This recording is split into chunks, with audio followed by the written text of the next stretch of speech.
Terima kasih Anda masih bersama kami di Berita Padang. Bagi Anda yang baru saja bergabung, kami hadirkan kembali 3 berita utama pada pagi hari ini.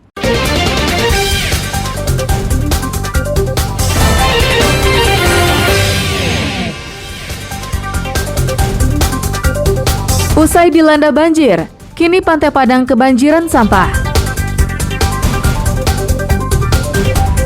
Jemaah haji kloter pertama embarkasi Padang mendarat di Bandara Internasional Minangkabau.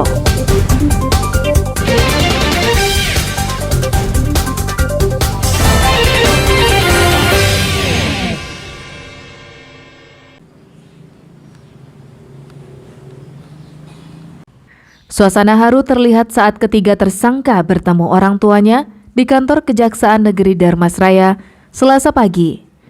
Mereka menangis memeluk ibunya, seakan menyesali apa yang sudah mereka perbuat.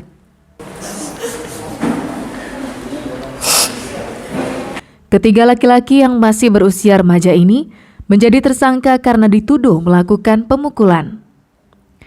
Mereka dijerat dengan pasal tentang penganiayaan dengan ancaman hukuman di bawah 5 tahun. Namun pertimbangan jaksa, para tersangka yang masih berstatus pelajar, jaksa memilih untuk menyelesaikan dengan cara perdamaian atau restoratif justice. Namun ketiga remaja ini tetap berjanji tidak akan mengulangi lagi perbuatannya. Selain itu, perdamaian ini sudah disetujui oleh pihak korban, sehingga tidak ada tuntutan di kemudian hari. Pertemuan dan proses perdamaian pihak tersangka dengan korban dimediasi oleh kejaksaan. Kami selaku pihak keluarga korban berharap ke depannya masalah perkelahian atau anak-anak ini, kami berharap ke depannya tidak terulang lagi kepada adik karena masih pelajar. Mungkin kami atas nama keluarga korban sudah memaafkan. Saat ini kita lakukan penyelesaian perkara melalui restoratif justice dengan pertimbangan-pertimbangan karena ancamannya di bawah 5 tahun, mereka belum pernah dihukum, dan yang paling utama ada perdamaian juga. Mereka masih statusnya adalah pelajar, jadi kita juga memberikan masa depan dari para tersangka dan juga respon masyarakat dan respon dari tempat pendidikannya juga sangat mendukung untuk penyelesaian perkara ini. Restoratif justice merupakan salah satu cara penyelesaian perkara pidana tanpa melalui persidangan atau putusan hakim. Selama tahun 2023 ini, Kejaksaan Negeri Darmasraya telah melakukan restoratif justice untuk 5 perkara pidana.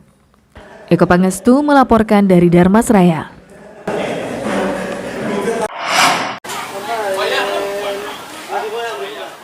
Warga Kelurahan Andalas, Kecamatan Padang Timur, Pusat Kota Padang, digegerkan dengan penemuan sebuah benda berbentuk granat. Bahan peledak itu ditemukan Bahri saat sedang mencangkul di kebunnya. Granat nenas yang diduga masih aktif itu sempat dibawa pulang oleh Bahri karena tak mengira benda tersebut adalah bom. Saat ditemukan, besi bulat itu berbalut tanah, sehingga ia tak mengira temuannya itu adalah granat. Setelah dicuci, barulah ia tahu benda tersebut berbahaya dan bisa meledak. Bahri kemudian melaporkannya kepada polisi.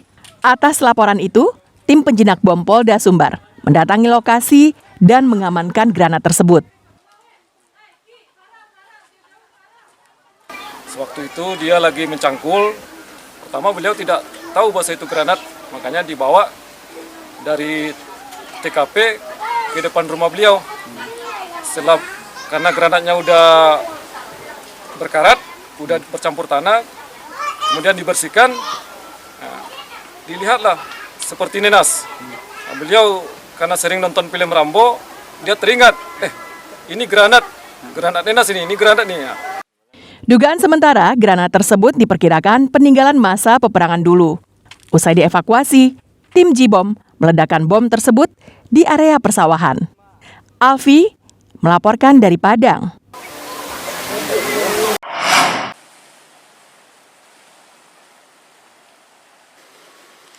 Pasca banjir yang melanda Kota Padang, Jumat pekan lalu, tumpukan sampah memenuhi Pantai Padang. Beragam sampah berserakan di sepanjang pantai yang terdiri dari sampah plastik, kayu, kelapa, dan sampah lainnya. Sampah tersebut merupakan sampah rumah tangga yang dibawa arus sungai banjir kanal saat banjir melanda Kota Padang dan bermuara ke laut. Tapi kemudian sampah tersebut dibawa ombak ke tepi dan menumpuk di pantai Muara Lasa. Banyaknya sampah di pantai ini menjadi tempat baru bagi pemulung mencari barang bekas. Sebenarnya dianjurkan kepada masyarakat lah, biar masyarakat itu yang ada sampah-sampah dekat sungai itu biar nggak ditaruh di situ lah, itu aja. Dia masih nggak ada, istilahnya masih 25% lah. Rumah itulah seperti kayu-kayu, plastik. Menumpuknya sampah di Pantai Padang bukan kali pertama terjadi. Biasanya peristiwa ini berulang ketika kota ini dilanda cuaca buruk atau banjir. Kasus ini menjadi bukti jika membuang sampah di tong sampah belum menjadi budaya bagi sebagian besar warga Padang. Mereka cenderung membuang sampah ke sungai. Padahal, pemerintah Kota Padang telah menyediakan ratusan titik lokasi pengumpulan sampah yang diangkut oleh petugas Dinas Kebersihan setiap hari menuju tempat pembuangan akhir sampah di air dingin pinggiran Kota Padang. Alfi melaporkan dari Padang.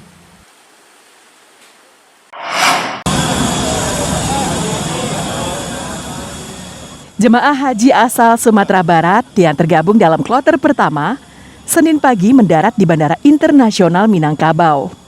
Kedatangan kloter pertama yang terdiri dari 388 jemaah haji dan 5 orang pemandu haji ini mengawali kedatangan jemaah yang berjumlah 17 kloter dari Provinsi Sumatera Barat dan Bengkulu. Satu persatu jemaah haji yang semuanya berasal dari Kota Padang keluar dari pesawat.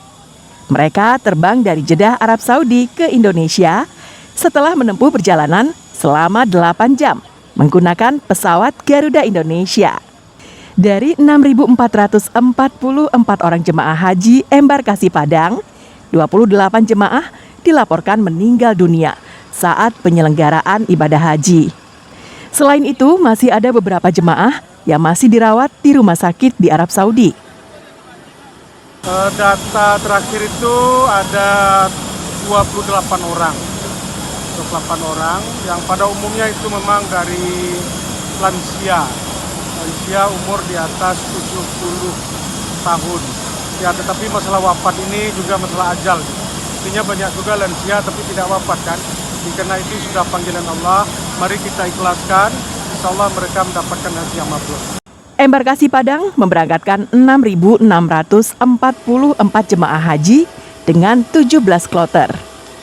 28 jemaah yang meninggal, rata-rata berusia di atas 70 tahun. Robiham melaporkan dari Padang. Saudara, informasi tadi sekaligus menutup berita Padang pagi ini. Saya Fri Mariana beserta tim redaksi yang bertugas mengucapkan terima kasih dan sampai jumpa.